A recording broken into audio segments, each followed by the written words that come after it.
I think something that really helped me kind of change my life for the better, especially when I was just like going through like mental health issues and times where I was just really struggling, is like I had to stop listening to my feelings so much.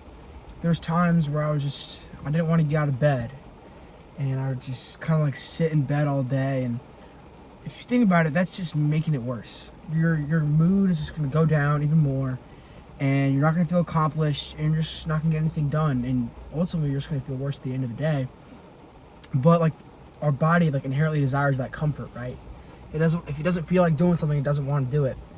And I think for me, what kind of like really helped turn things around is like kind of shutting off those voices, right? That, oh, just stay in bed, or oh, we don't have to do that today. Instead, just like doing what needed to be done.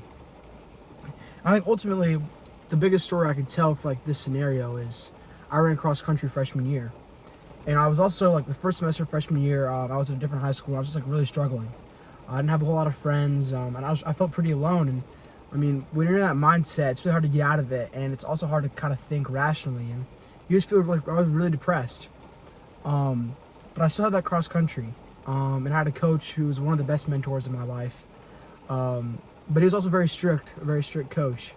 And I had to go out for runs every day. Sometimes they're like an hour and a half long. And I mean, few people really want to like wake up and be like, oh man, let's go for a 6 mile run. Like that looks fun. I mean, some people are like that. I certainly not. But at the same time, it taught me to be disciplined, and it taught me to do things I didn't want to do and find joy in doing them.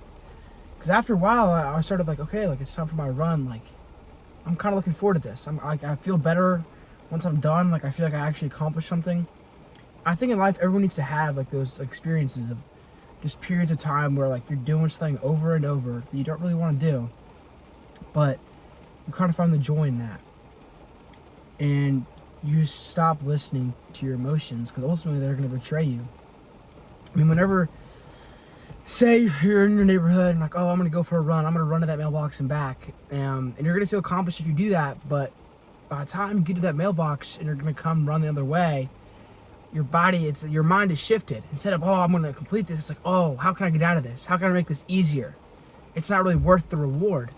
And you're like, that's your emotions lying to you, when instead you need to just block that out and finish the task that you started. That's really just like basic example. But anything in life that you start, you don't quit, you finish. And ultimately you're going to be a happier, healthier person. If you just quit all the time, it creates a habit of quitting, and you're never be successful.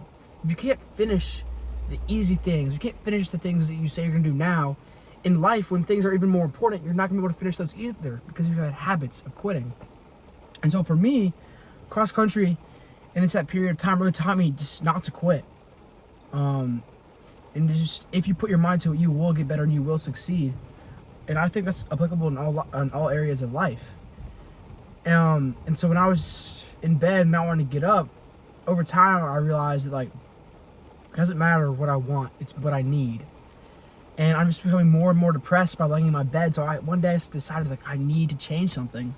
And I think ultimately it was a discipline that I built up from cross country, and now it's lifting. And I think everyone needs to have something in their life that they don't want to go do all the time. I mean, I love lifting, and it's very rare days that I don't really want to go lift. But at the same time, like it's hard work. And then it just kind of spills over to all other areas in life. So I think it's just very important to people to just kind of listen to their emotions less and kind of just do what needs to be done. And ultimately, you're going to be a happier person. It's kind of sounds counterintuitive, but if you stop just like listening to the negative like voices in your head about like, oh, you're never good enough, or you're not gonna do this, and you kind of just like do what needs to be done, you're gonna become more confident. You're gonna become happier.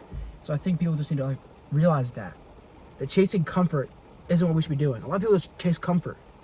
Instead of chasing comfort, just chase like success. Like have that drive in you to become better, because ultimately you will become a better person. You're gonna be happier.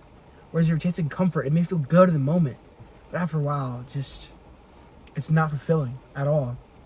I'm like, you never feel fulfilled after scrolling your phone all day, but if you got up early and you did things throughout the day, even if you had like unproductive things that you did, if you still have a productive day, like you worked out, but then you hung out with friends and then you read, it's like, that's a good day.